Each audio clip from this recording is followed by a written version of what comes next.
La prosa hay que batirse el cobre con el lector a secas. Y el lector a secas, pues hay un momento dentro de la masa de lectores, hay pocos, pero hay lectores muy buenos que quieren cosas nuevas. La historia del escritor chileno Roberto Bolaño Ábalos resulta completamente fascinante, ya que pasó de ser un ciudadano completamente desconocido, ejerciendo oficios completamente variados y alejados de la escritura, a ser uno de los escritores más famosos a nivel mundial. Roberto Bolaño Ábalos fue un escritor y poeta chileno, nacido el 28 de abril de 1953 en Santiago, hijo del camionero y boxeador León Bolaño y de la profesora Victoria Ábalos. Roberto se interesó por la lectura y por escribir historias desde una temprana edad. Un muchacho, cierto, que aparece en la escena literaria, que fue un ciudadano de clase media, una familia modesta, pero que se abrió camino a través de la inquietud. Desde muy niño él leía.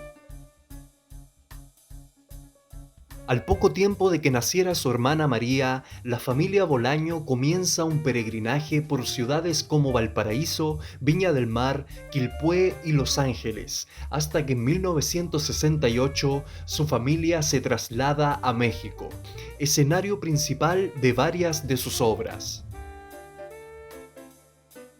Mi madre leía algunos libros, mi padre leía novelas de vaqueros de vez en cuando, y leía novelas de vaquero pues porque no había televisión.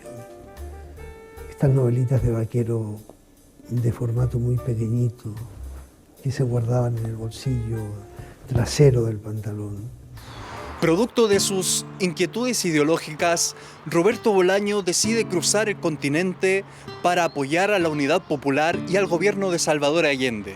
Esto fue en los meses previos al golpe de Estado y tras este hecho lamentable en la historia de nuestro país, Roberto vivió momentos de extremo peligro al caer como prisionero. Yo recuerdo que hay un momento, el 11 de septiembre, en donde yo estoy esperando que me den armas para salir a luchar. Y escucho que Allende dice en su discurso poco menos, ¿sí? Viene a decir entre líneas, váyanse a sus casas, ya pasará el tiempo y volverá el hombre nuevo a caminar por las alamedas abiertas. Y a mí en ese momento me pareció algo terrible. Tras el golpe de Estado, Bolaño fue apresado por 8 días, siendo liberado finalmente por unos policías que lo reconocieron de inmediato, ya que fueron sus compañeros en el liceo. Luego de estos acontecimientos, se mantuvo lejos de Chile por 25 años, pero posteriormente volcó en 2 novelas, Estrella Distante y Nocturno de Chile, la violencia y desesperanza de los inicios de la dictadura. Él, cuando llega lamentablemente el golpe de Estado, él se mueve de Chile y al primer país que va a dar es a México. Y ahí comienza a abrirse camino. Logrando ser aceptado, se empieza a dar a conocer y en México permanece un tiempo. De regreso en México, comienza la vida pública de Roberto Bolaño como escritor.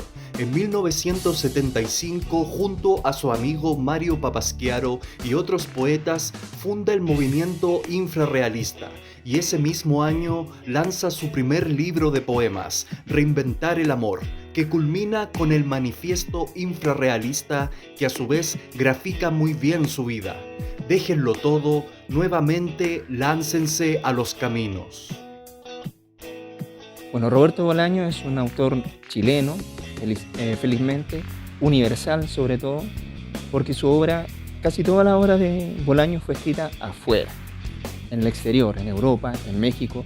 De hecho, su obra más reconocida, Detectives Salvajes, se centra básicamente en el DF, México. Pese a fundar el movimiento infrarrealista y a dar sus primeros pasos como poeta, Roberto Bolaño decide cruzar el charco para radicarse en Barcelona, más precisamente en el poblado costero de Blanes. Es en este lugar donde surge la expansión creativa del autor y lanza varias de sus obras cumbres.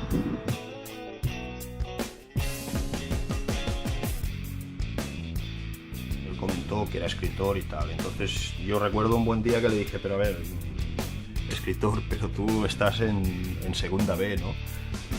Y él decía, sí, pero voy a jugar la Champions algún día.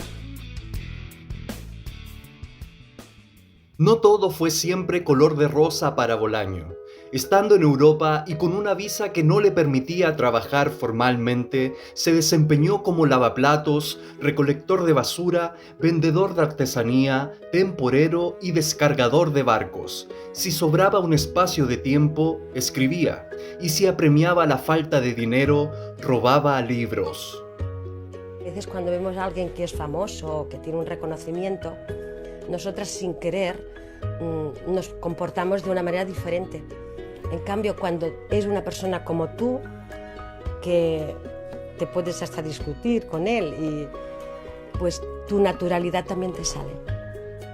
En 1981 conoce a Carolina López, mujer catalana que posteriormente se convirtió en su esposa y con quien tuvo sus dos únicos hijos, Lautaro y Alexandra. Es en esta época en que inicia un contacto por correspondencia con otro poeta chileno, Enrique Lin. Yo en aquel tiempo, justo en aquel tiempo cuando Lin me escribe, yo tenía un permiso de residencia y de trabajo que me quedaban ya 20 días de mi permiso.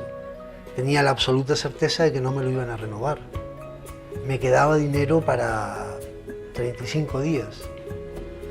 Estaba en las últimas, o sea, no era un estar en los límites ontológicos, era estar en los límites reales, prácticos, ¿sí? La década de los 90 trajo una crisis importante en la vida de Roberto Bolaño, ya que fue diagnosticado con una enfermedad hepática que se fue acrecentando a medida que pasaba el tiempo. Pese a ello, el escritor siguió en su oficio y de esta época salieron varias de sus obras que lo catapultaron como un genio de la literatura mundial. Había que verlo trabajar para saber que estaba absolutamente seguro de lo que estaba haciendo.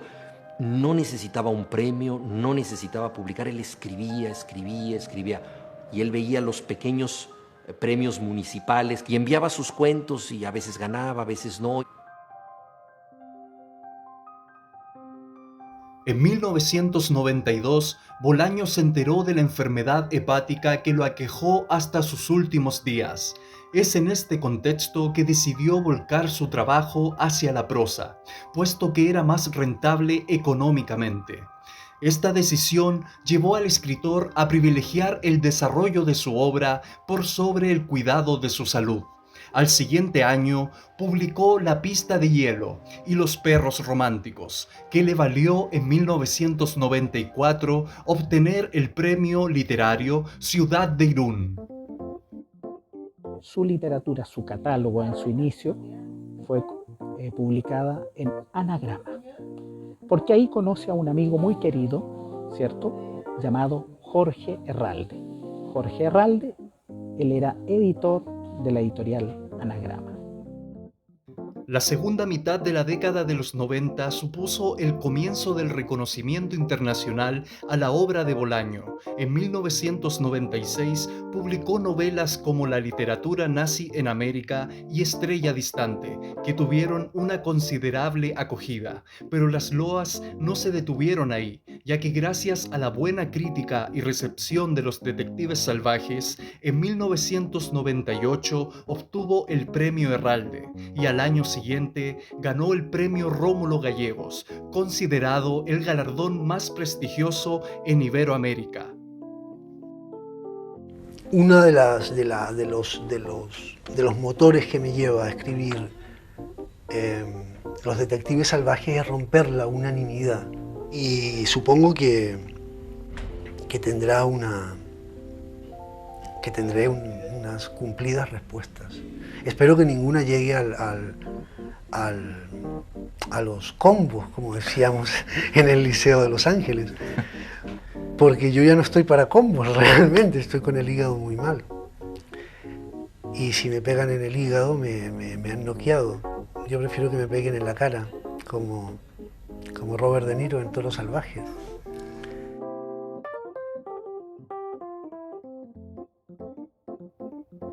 Tras una larga espera por un trasplante de hígado, Roberto Bolaño falleció el 15 de julio de 2003 en Barcelona, producto de un cáncer hepático.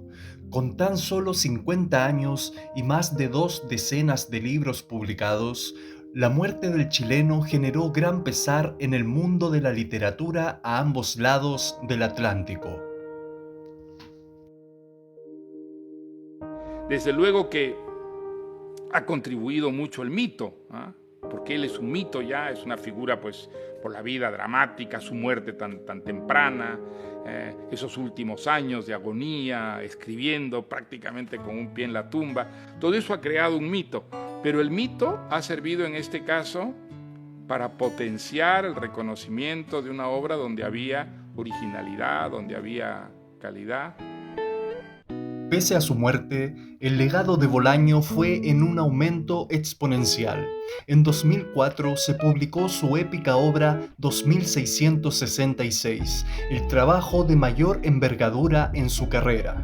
Al cabo de unos años consiguió variados premios, entre los que se destacan el Altazor en Chile y los premios Ciudad de Barcelona y Salambó, que fueron entregados por primera vez de forma póstuma. Los dos grandes mamuts, dijéramos, Los Detectives Salvajes y 2666, que son dos obras maestras que han convulsionado el panorama editorial y literario mundial. Es decir, en Estados Unidos es bien sabido que triunfó, pero aún más el gran boom fue en Estados Unidos y ahí irradió a todo el mundo de rebote. Ya en España funcionaba y América Latina tuvo el premio Rómulo Gallegos y era muy bien, pero el gran boom de Estados Unidos fue contagioso. Tras ser publicada con enorme éxito en 2008 en Estados Unidos, comenzó a gestarse en el mundo el boom Bolaño, ya que solo esa temporada se vendieron 100.000 copias del libro en dicho país, lo que le valió obtener reconocimientos variados hasta el día de hoy. Quizás el más significativo es el de los propios lectores norteamericanos, que se precipitaron a las imprentas para adquirir las copias de prueba, en algo pocas veces visto.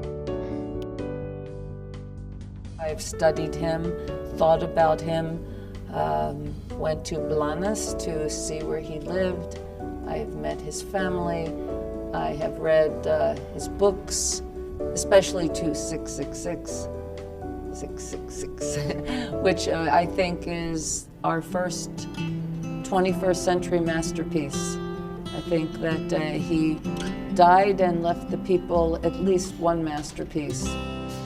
Por si fuera poco, ese 2008 obtuvo el galardón de libro del año de parte del New York Times, además del premio del Círculo de Críticos Nacional de Estados Unidos.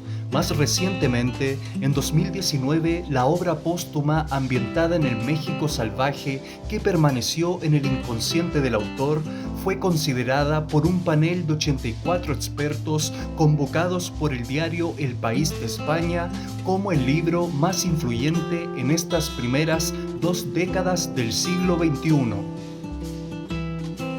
Yo he conocido gente en Nueva York, por ejemplo, jóvenes escritores que pagaron $50 para poder leer 2666 en las pruebas de imprenta, precipitándose para leerlo antes de que saliera a la venta.